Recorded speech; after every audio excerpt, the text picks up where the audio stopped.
This is Lee Tarrier from PW Mania with the one and only Dylan Postel, aka Hornswoggle. How are you doing, sir? You all right? I'm good. I'm good. It is Thursday. I'm ready. The day is halfway done. Yeah. Over by you, it's nighttime. Don't really know how this whole thing works, but we're here. PW Mania. Let's do it. Yeah, and it was just really interesting. Just before we started recording, we was talking about your podcast, your YouTube. Like, how's it all going? It's in the building process, but we're having fun. Myself and co-host slash producer extraordinaire George Fees on the Going Postal podcast. We bi-weekly, so every other week, it's either a new show, a tell me about something that happened in your career, a random topic that we talk about, or I do these interviews that I call small talk. The latest one was with Tyson Kidd, TJ Wilson. I've had Kofi Kingston. I've had Brad Williams, the dwarf comic, Renee Paquette. I've had so many just odd, all over the board guests, from my best friends to people I've worked with to people I've never met, like Wee Man. So it's been really, really cool. And it's a really, really fun thing. The small talk interviews, especially, I've been having a lot of fun with because it's not the typical when'd you start, when'd you get trained, who trained you, how'd you get hired, how was Vince's son, all that. It's like, hey, Kofi, I have Kofi on, and we talk about funny things on the road, and it's literally just so many, it's just laughs and lightheartedness, and just I always wanted it to be not the typical interview.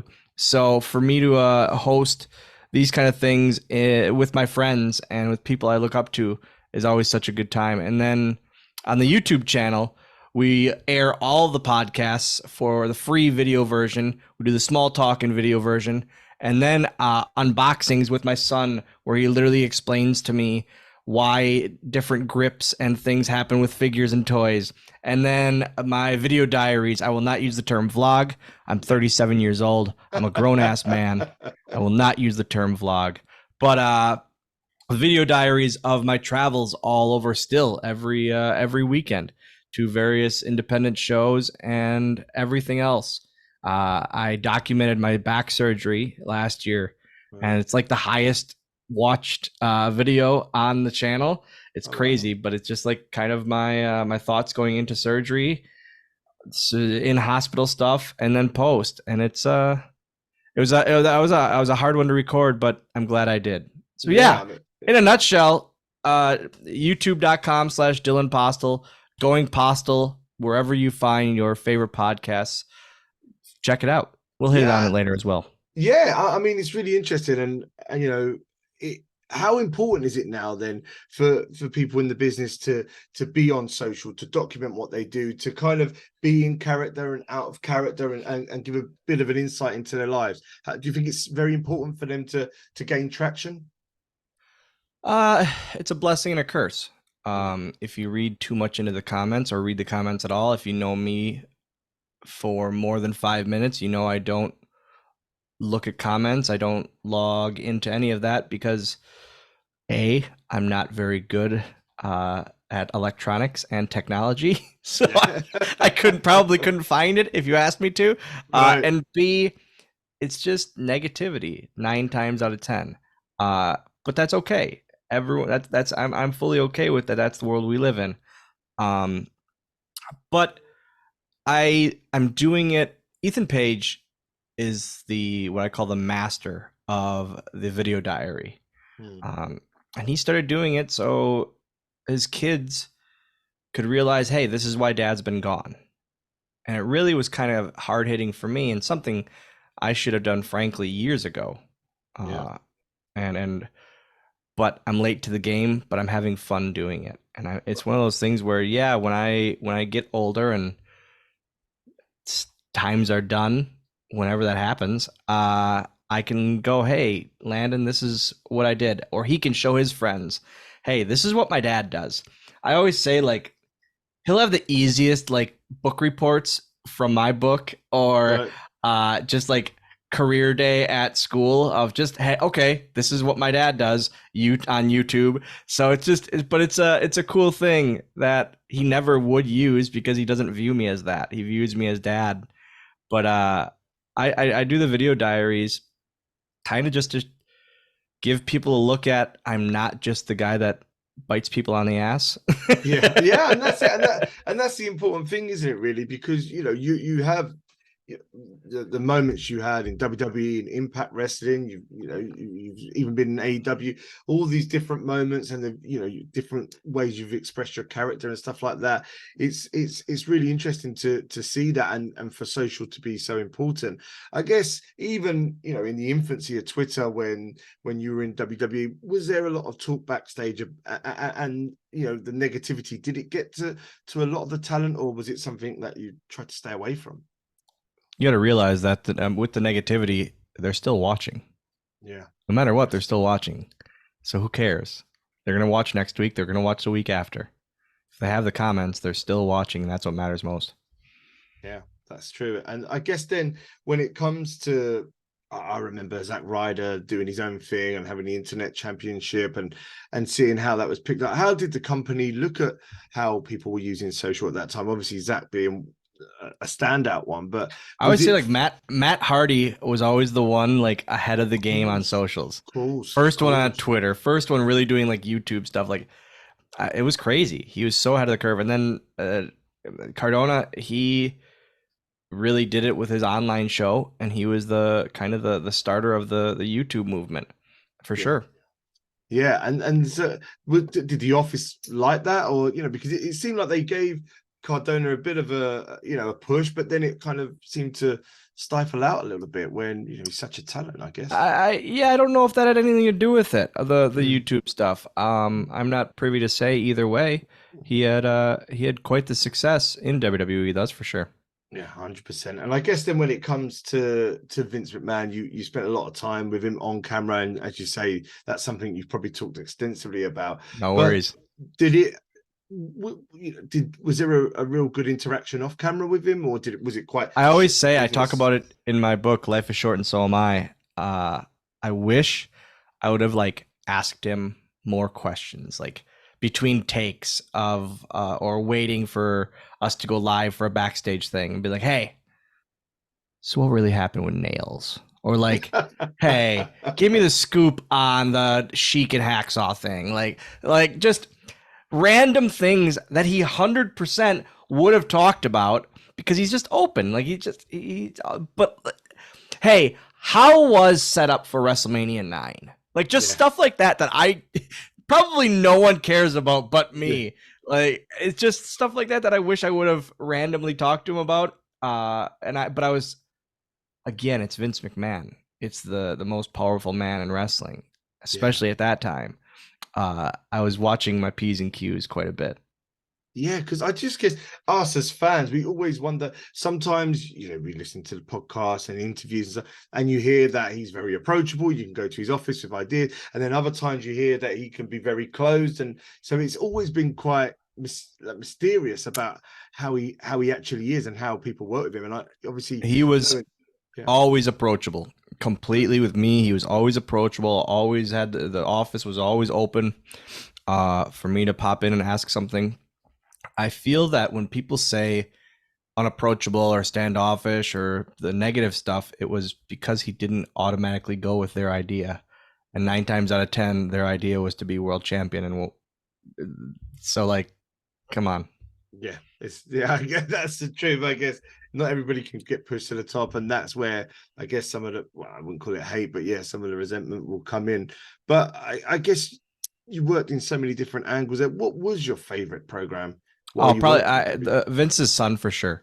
That when we started, we were 2 weeks in, and Stephanie McMahon walked up to me and backstage to do this shot, and she goes, "This is going to be big." And I go, "Yeah." She goes, "This is going to be big." And I didn't realize how big it was going to be. It was the biggest thing I've ever done. Just unexpected, and every week doing something or multiple things. There was the Raw, like, man, it's so long ago, the 15th anniversary, I think, of Raw. And I was on 5 segments that show. Like, I opened the show, and then I was the closing shot of that show. It was nuts. It was absolutely nuts. And every week it would be something. Every week. whether it be with Vince or then on SmackDown. Suddenly, like for a while, wasn't with Vince. It was just Finley stuff, and just stuff like that where it was a whirlwind, man. And then house shows, all the house shows all weekend. It was just busiest I could have ever been, and it was a moment in time where I never expected it to be as big as it got. I bet. And do you grow in confidence when that happens? Do you just feel every time you go out now, like I've got this, and I feel you just No, hell oh, no. really? Oh, I wow. always I always say the minute you don't get nervous is the minute you're too comfortable and you think you're kind of above it. I if you don't get a bit of nervous or a bit of the willies or whatever when you go out there, you're way too comfortable and you think you're above what you're doing. Yeah, that's fair. That's a fair point. And I hear a lot of musicians say that as well. I can totally understand Yeah. that. How did you feel when you was announced as the anonymous general manager? I mean, we actually just talked about this on the podcast, Ah, how it was and then Kofi and I during his interview talked about it, how it was not supposed to be what it turned out to be. It was supposed to be a much bigger angle and much bigger reveal, but it wasn't that way. It was unfortunate because it was a very like it was crickets when the whole thing happened the way it did. But you know what? It got me on television that week, and I'm fine with that.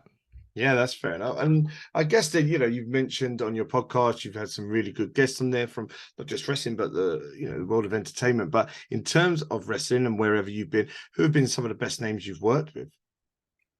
Kofi Kingston is by far the nicest, most giving, incredible human I have ever been around.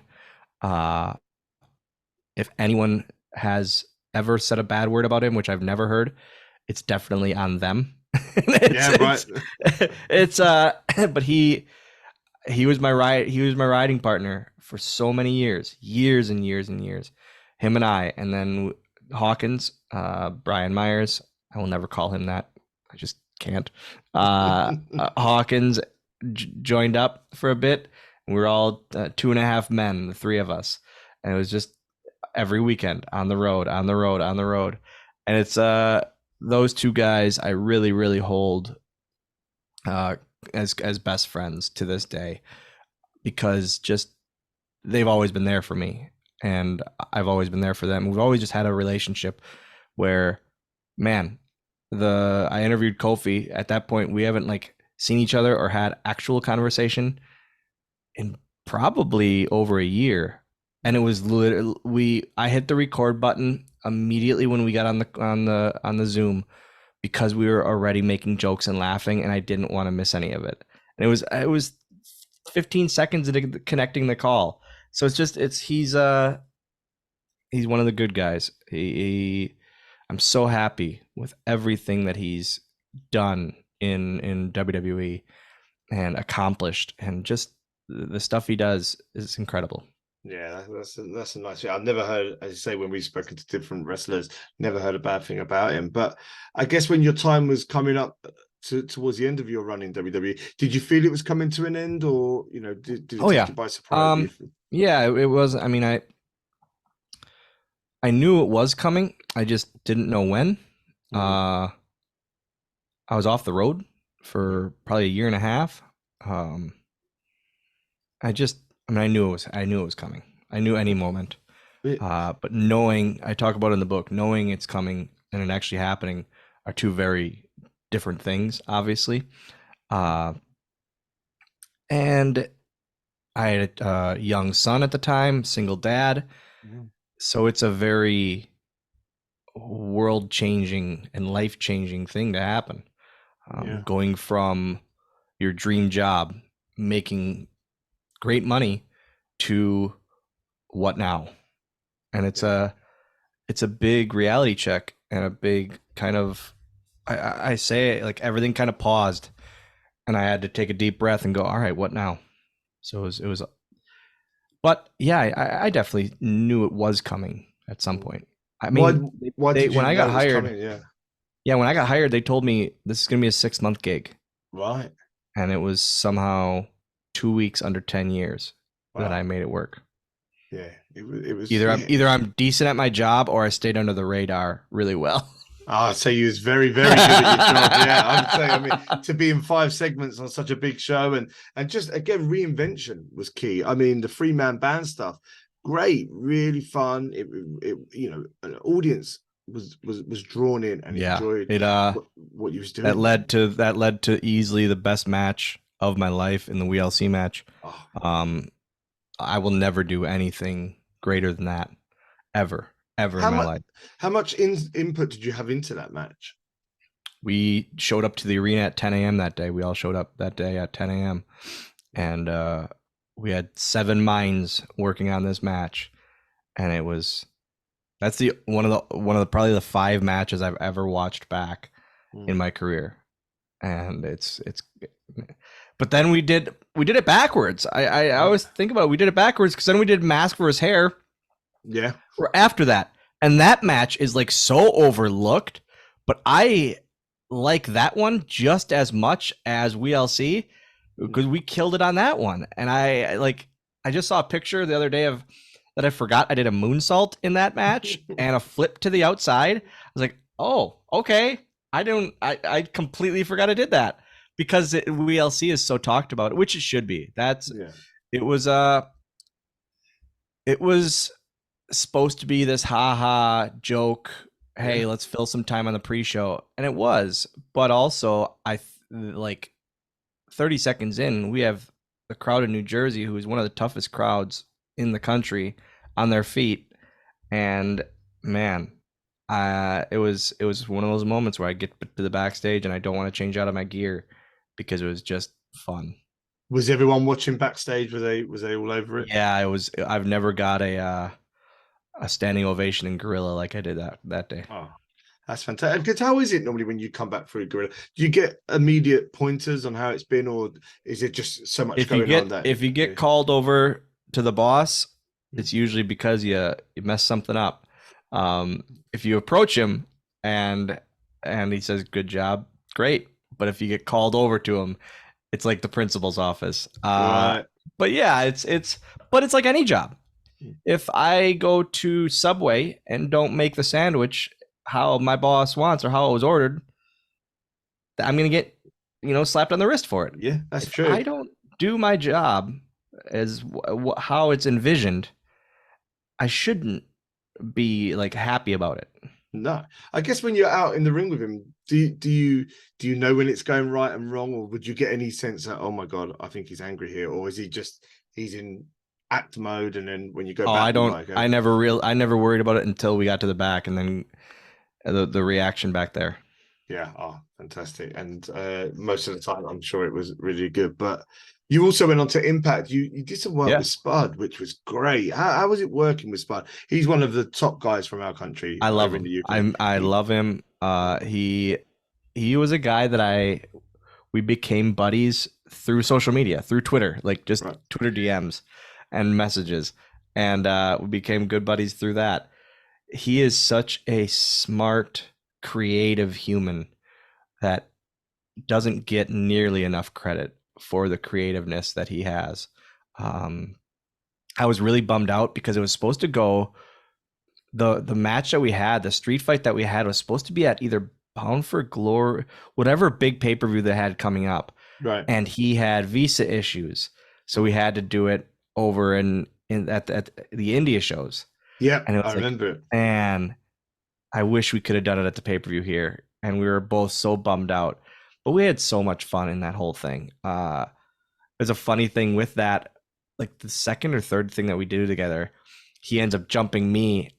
And we filmed like four weeks of TV in 2 days. And so on the outside, he was wearing these dress shoes and he booted me and he busted me open. And I've never been busted open hard way in my life. And he busted me open and it just started bleeding really profusely. And I go, am I bleeding? Or am I like randomly sweating? And I look down and it's just red. And I go, oh. And the first thing that came to mind was, I have to go to Disney in 2 days. Oh, Great. Like, I was taking my son on vacation in 2 days to Disney, and it's like, oh man, I'm gonna have these stitches in my face on my vacation.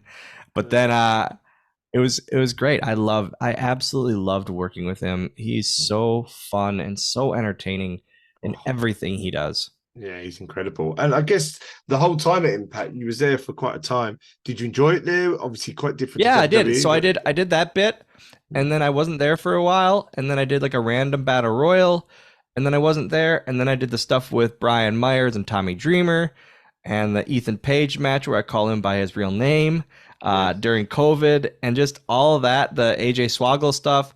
It's just they have a really, really great roster there, an amazing, amazing roster of talent, and it's good to see their build once again. Yeah, and I guess now you've got your platforms, you've got your podcast, you've got your YouTube, you're documenting your life. Is there a journey that you want to go on back with? Do you want to be back in WWE? Is AEW, where you made a cameo somewhere, Impact? Would you love to be able to get back in there and document that? I just want to keep enjoying what I'm doing. Yeah. I love everything I do.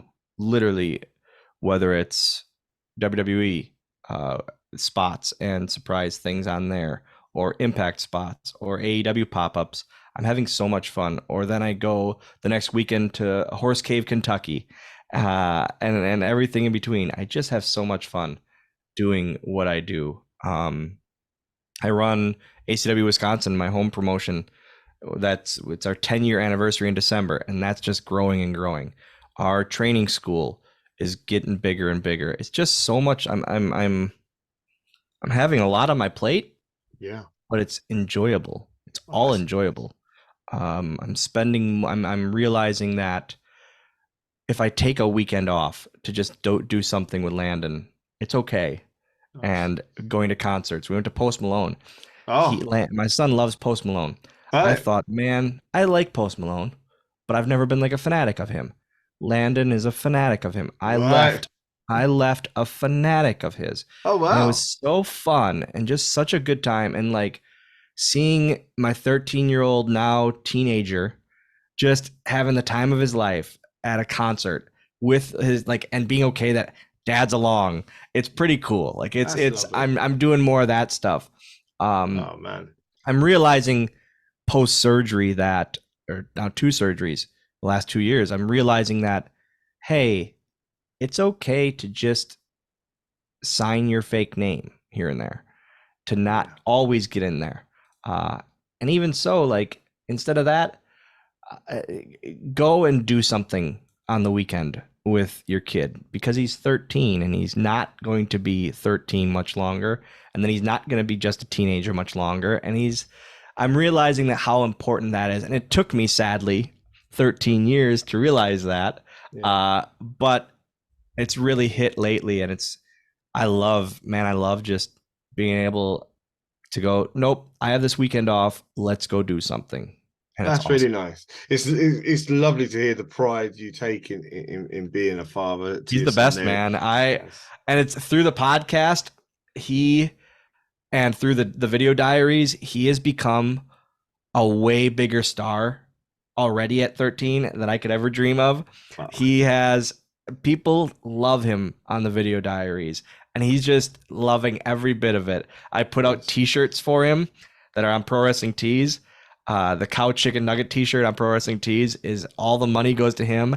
And he's literally, all he wanted to do was buy a pair of Jordans for himself. He's 13. Wow. Shoes are what he cares about. I didn't care about shoes. I cared about wrestling figures. He cares about shoes at this age. And he goes, Dad, I just want to save my money from babysitting and working around the house to buy my own Jordans. I said, all right. And I came up with this idea to make a t-shirt for him. And we made pins for him and temporary tattoos and just like random stuff that I do on my Whatnot streams.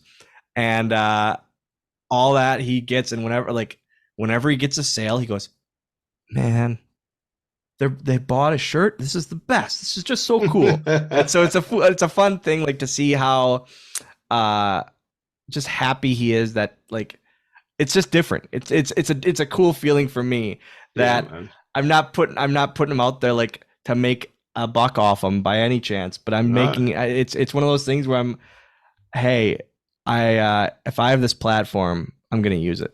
Oh, brilliant, man. And I Yeah. guess then to round this up, Yeah, man. Wrestling 2023, there's a boom period. WWE are announcing record sales, record revenue gates, and all the time. AEW's coming over here. They've sold nearly 80,000 tickets. They've never been to London in their life. Wembley Stadium, that hasn't been touched for a wrestling show since '92 with SummerSlam. How do you feel the wrestling climate is yourself? Do you feel like we I are think in? I truly think it's hotter than ever. I mean, let's be honest. WWE has hours and hours weekly on television. AEW has hours and hours weekly on television. Then you have Impact and all of that, and it's just like there's wrestling. I don't feel wrestling has been this hot since the Attitude Era. I really don't, and not just like, maybe people could say popularity or whatever or mainstream, but obviously with the money being brought in and the revenue and the ticket sales and the merch sales and all of that, I don't think it's going anywhere. It's going up, and it's going to continue to grow. I think we're at just the surface of how big wrestling is going to get in the next couple of years. It's true, yeah. And who would you say is one of the best wrestlers, if not the best wrestler in the world now in 2023? Landon loves Darby Allin, so Oh, I have to love Darby Allin. I right. love Darby Allin, and he's that's another thing where to see my son get into a wrestler. He's been around it. Let's be honest. He's been around it all his life. I've been wrestling this year. October is 20 years officially Wow. for me, which is crazy to think about as well. But to see my son, who's been around wrestling, and really, like, in all reality, it's just second nature to him. Wrestlers are just dad's coworkers, even if he hasn't worked with them. But to see Landon get into a wrestler like I did when I was a kid with like Ultimate Warrior and Yeah. that kind of thing, Darby can do no wrong in Right. Landon's world, and he's been lucky enough to be able to meet him and talk and chat with him, Oh, and Darby has been so awesome with Landon. It's just a cool thing to be able to have happen in his life, and he just lights up. When I take him to AEW shows, man, Darby comes out and he's just engaged so much on TV. When he's even on just on TV, he's just engaged, and it's I truly feel he's this generation's Jeff Hardy, wow. and I think he's already a huge star, but I think it's just starting. I really do, and I think his star power is just going to grow. Interesting to hear. And Dylan, it's been an absolute pleasure Awesome, again. man. Just to end, just say your name of your YouTube channel, Yeah, your podcast for guys, everybody. please check out Going Postal. It's a very fun podcast. Myself and co-host George Feast put a lot of love into every 2 weeks. Wherever you check out your favorite podcasts, download, subscribe, leave a comment, leave a review, all that jazz. You can watch the free video version at youtube.com/Dylan Postal, where you can also check out unboxings, video diaries, and all that other stuff. Thank you guys very much. Thank you for having me on and be able to plug my stuff. Absolute pleasure, man. Could talk to you for ages. Hope to speak Awesome, to you man. again very soon. All Yeah. the very best, Dylan. You take care, man. Thanks, guys. Bye bye.